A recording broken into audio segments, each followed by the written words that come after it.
Kemampuan paman berkacamata dalam melakukan perbaikan memang selalu menarik perhatian, seperti di depan ini, yang mana puli motor listrik mengalami kerusakan begitu parah. Memperbaikinya dengan teknik las tentu tidak menjamin kekuatan. Untuk itu paman berencana membuat dudukan pulei tersebut dari potongan baja. Karena dudukan pulei memiliki dua alur, tentu saja membuatnya sangat sulit. Mengatasi itu paman juga berencana membuat sebuah alat mata pahat bubut dua alur. Ini dilakukan agar dudukan yang dibuat lebih presisi. Sedikit saja kesalahan, antara alur pertama dan kedua, bisa menyebabkan salah satu V-belt mengalami kendor. Tentu saja proses ini memerlukan keahlian dan kemampuan tingkat 8. Pertama-tama paman akan memproses potongan besi kotak.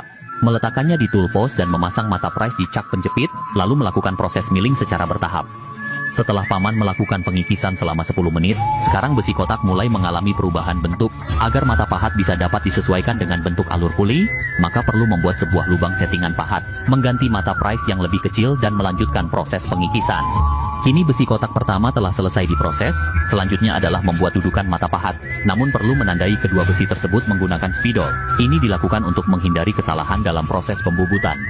Selanjutnya perlu memproses besi kotak tersebut, mengikisnya dengan data ukuran lubang yang telah dibuat, lalu melakukan pembuatan ulir. Ini bertujuan agar mata pahat nantinya dapat dikunci dengan sebuah mur.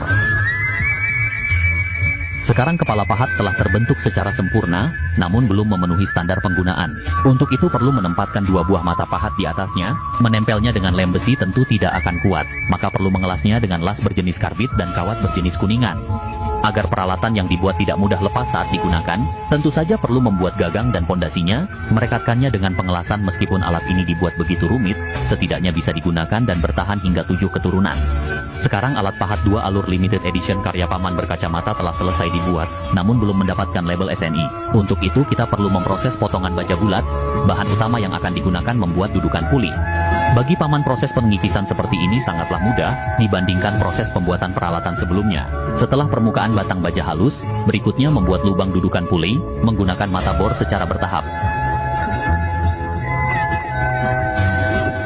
Agar mata pahat 2 alur limited edition mendapatkan label SNI, maka paman berkacamata meletakkannya di tool post, lalu mengujinya dengan melakukan pengikisan dan pembentukan alur pulei.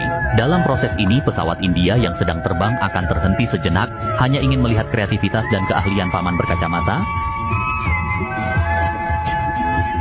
lalu menggunakan mata pahat potong untuk melakukan pemotongan pada bagian ujung yang berlebihan.